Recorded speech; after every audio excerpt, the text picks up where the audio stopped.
नमस्कार, स्वागत है आपका न्यूज 69 में। मैं हूं आपके साथ अंकिता और बढ़ते हैं इस वक्त की बड़ी खबर की ओर। राजधानी भोपाल स्थित सैडमैप ईडी को हाईकोर्ट ने बड़ी राहत दी है।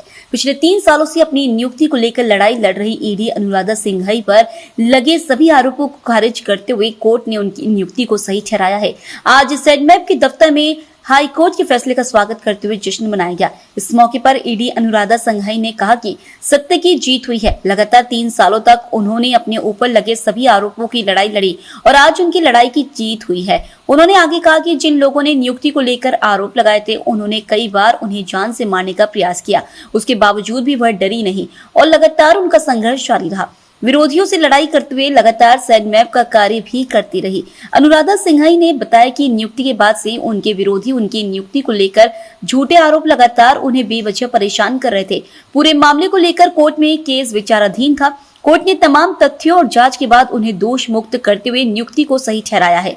अनुराधा ने इस मौके पर कहा कि आज उनके द्वारा 3 सालों तक लड़ी गई हक की लड़ाई की जीत हुई है। न्यायालय ने जो फैसला सुनाया वह देश की न्याय व्यवस्था को गौरवान्वित करने वाला है।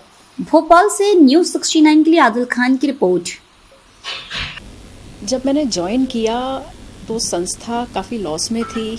जब उसको देखा कि कहाँ पर क्या इश्यूज है तो कुछ अनियमितताएं पाई गई और उन अनियमितताओं के चलते जब विभागीय जांच के आदेश दिए और कुछ परिवर्तन किए, जिस तरह से जो पहले गलत कार्य होते थे उनको बंद किए, तो एक तबका, एक सिंडिकेट यहाँ का पीछे पड़ गया और साथ ही उनके कुछ बाहरी एजेंसियां जो यहाँ पर काम कर रही थी वो भी पीछे पड़ गई। विशेष करके जो मैन पावर में लगी हुई थी उनमें से विशेष तौर पर जैसे रतन एम्पोरियम जैसी एजेंसी जो राजस्व चोरी भी करती थी। जीएसटी विभाग का भी हमको पत्र प्राप्त था कि जीएसटी की चोरी कर रहे हैं, पीएफ की चोरी कर रहे हैं। ऐसी एजेंसीज के साथ मिलकर के यहाँ के पुराने नोडल अधिकारी और दूसरे कुछ अधिकारी जो कार्य करते थे उनके ऊपर जब अंकुश लगाया तो ये पूरा सिंडिकेट मुझे किसी भी तरह से हटाने के लिए कवायद में लग गया।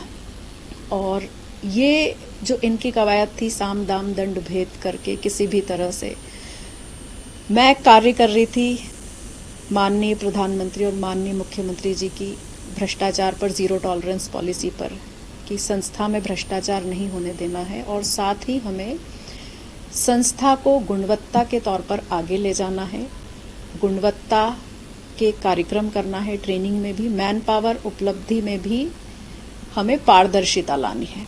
उन सब के चलते, क्योंकि पारदर्शिता आती है तो भ्रष्टाचार बंद होता है और वही एक तबका नहीं चाह रहा था और हर तरह से उन्हें ऐसा लगा कि ये मैनेजेबल नहीं है तो मुझे हटाने के लिए झूठे आरोप की बौछार लगा दी। फिर ये झूठे आरोप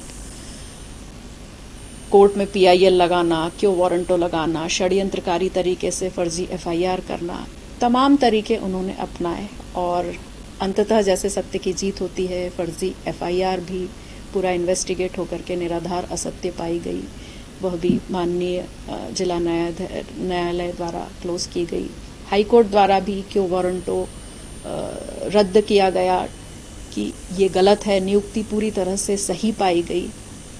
तो इस खबर पर आपकी क्या है राय, हमें कमेंट सेक्शन में जरूर बताएं। तब तक के लिए धन्यवाद।